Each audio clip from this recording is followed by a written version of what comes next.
Welcome to the bell curve, and to 3 hits, 1 miss. The human brain is an unreliable narrator.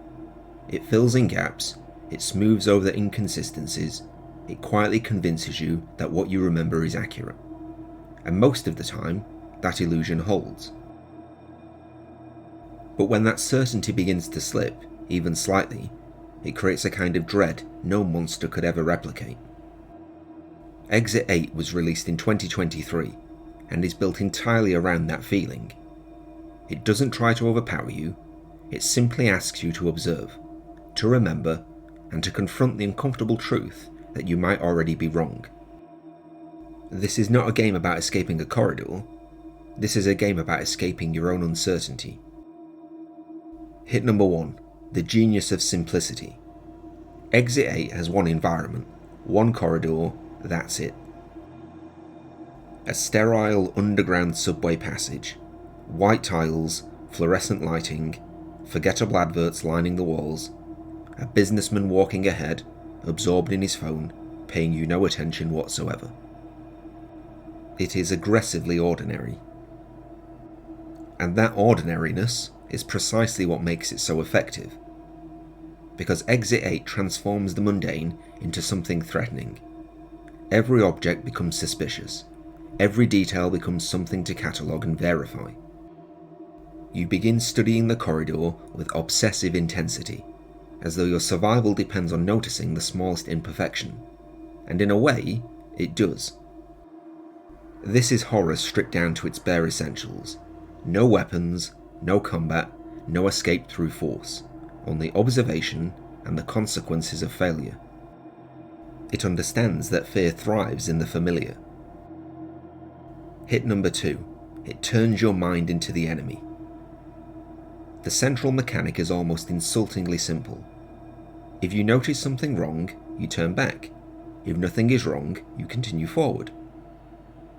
Reach Exit 8 successfully and you escape.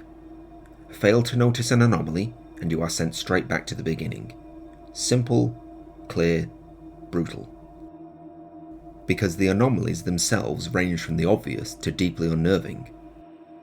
Some are impossible to miss. Blood dripping from a ceiling vent, a figure where there shouldn't be one, the environment openly betraying its own logic. But others are so subtle they feel like hallucinations. A poster slightly altered, a door not quite as you remember it, proportions that feel wrong in ways you cannot immediately explain. Eventually, doubt sets in.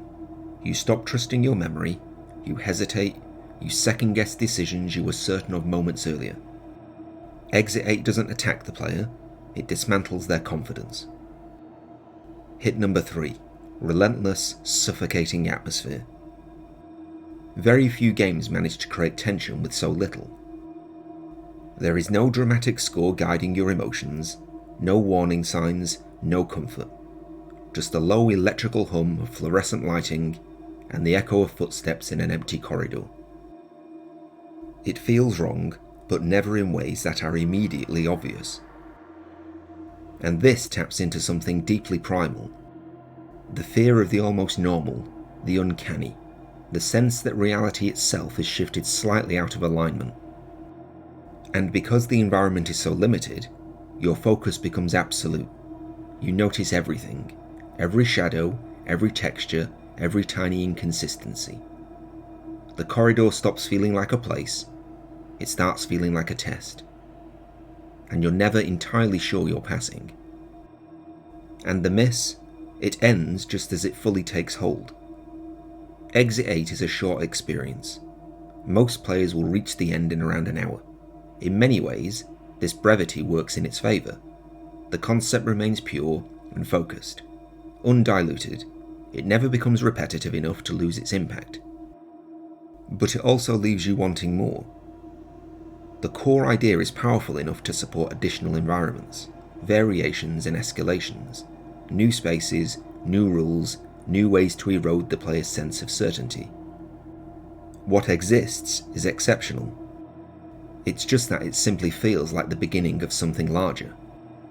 Exit 8 proves that horror does not require scale, it requires understanding.